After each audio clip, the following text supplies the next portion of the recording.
Hey you, it's me, Kamilah Joy, and this video is going to be about helping you stop asking yourself, why am I like this? Okay, we're getting to the core, the beginning of any trauma that you might have gone through that might be, disturbing your day in this current moment. Okay, so I'm going to tell you the best ones, the ones that worked best for me. First one is meditation. Meditation is the best way to ask yourself a question. Meditation is the best way to get into your subconscious and your unconscious and your childhood and things like that, right? But there's a very specific way, a very specific type of meditation that you can do to bypass all of the things that are not necessary when you're looking for the core of your anxiety or your depression or your PTSD, okay? I gotta say, a lot of it comes from neglect in your childhood. I'm just saying. A lot of people are like, I wasn't abused, or I wasn't this or that, but I'm talking about emotional neglect, okay? Just putting that out there. But this specific way of meditating is called heart activation breathing, and the reason it works so well is because it balances your brainwaves with your heart rate so that your heart and your head, metaphorically and, literally, are not battling each other anymore, okay? You're getting them onto the same page, same chapter, same book. This is how you do it. I'm just going to explain it. I'm not really going to demonstrate, but if you'd like a demonstration, let me know and I'll create a video.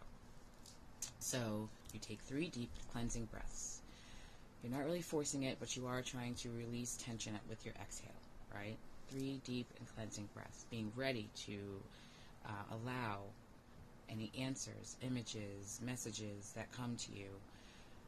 That's what you're doing with your cleansing breaths. You're cleansing tension and opening yourself up to receiving these messages and these answers, right? So then, as you're exhaling from that 3rd breath, you want to start focusing on your actual heart, your physical heart, okay? And if you're doing this for a couple of seconds, you're going to start to feel as if your inhales and your exhales are coming in through your heart space and out through your heart space. The longer you do this, and you're not fighting the breath, you're not pushing a breath and pulling a breath out, you're just allowing the breath to go to your heart space by focusing on it. Your consciousness is here, so that's where your breathing will go, right? And you just ask yourself, where did this anxiety originate? Where did this sensation originate, okay? You can ask yourself the same question like 2 to 3 times, and then just sit as you listen to your breathing and allow it to go, go with the flow of your consciousness, okay? So you're remaining focused on your heart space and listening to each inhale and each exhale, while being open to the images, the messages, and the sensations that come along with the answer to your question, okay?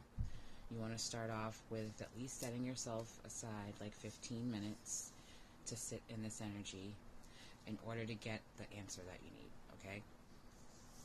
Once you've practiced a little, you'll probably be able to, reduce that down to like 5 minutes, okay? And your answer will just come to you, okay? So, meditation, number 1. The second one is journaling, okay? But journaling, when you are riddled with PTSD, depression, any panic disorders or things like that, it might be difficult to pull up what it is that you want to get out of your system onto paper, right? So, meditation comes first, journaling comes second, right? And you just want to ask yourself, because you don't really need journal prompts all the time, like, oh, today I affirm this or that, right? You just want to ask yourself, what am I feeling? What do I think about how I'm feeling? Those 2 right there will get you purging, okay? So, simple, easy, and just keep going. Don't judge yourself. Just write. Just write. The key to journaling is not really the release of getting it out on paper. It's coming back 2 to 3 days later when you're no longer in that state of frustration or depression or panic, and then reading what you wrote with a clear mind. That's the key to journaling, okay? I feel like that's one of the reasons why some people don't get anything out of it, because you didn't go back and, take in those insights that you purged out. Okay, so we've got meditation, we've got journaling, and then you guys are not gonna, maybe, whatever, doesn't matter. Don't knock it till you try it, because a lot of people are doing this wrong. It's tarot, okay?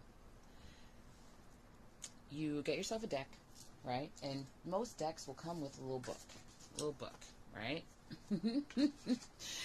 And what you do is pull a card, maybe 2 or 3 cards, and then you just open up your, broaden your horizons, right? Looking at things from different perspectives, because that's truly what tarot is for. It's not for your karmic ex. It's not for, these frivolous, weird things that people use it for, okay? It's the journey through life. That's what it's about. All different perspectives, okay? So you pull yourself like 3 cards, and then you just read what that book says, just to change your perspective. You don't have to be into mystical, spiritual things in order to have this work in a way that serves you, okay? But tarot is very helpful. I'll probably, read 1 or 2 tarot cards to you on this channel, right?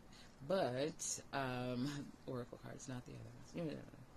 Anyway, tarot is helpful if you use it right. If you're using it for self-discovery, then it's helpful. It's not demonic. It's paper. Okay?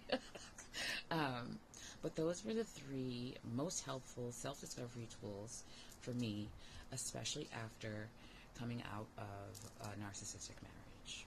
Okay? Very abusive in all the ways. So, 2 of these things are absolutely free, 2 of these techniques are absolutely free. You might have to get yourself a deck, but you usually have a piece of paper and a pen around, okay? So I try to keep things convenient, gentle, and free as possible when I'm giving advice. So we know that financial abuse is usually part of the whole cycle. So I'm not really going to have you go buying stuff that you don't need. But if this information was helpful, I would appreciate it if you would click the like button, subscribe, because I will be back with more. And if you are interested in actually going on that healing journey that will set you free from the narcissistic abuse and the narcissist hold on you, make sure to check out the description and start that journey with me. If you have any questions, let me know. But hope this helps.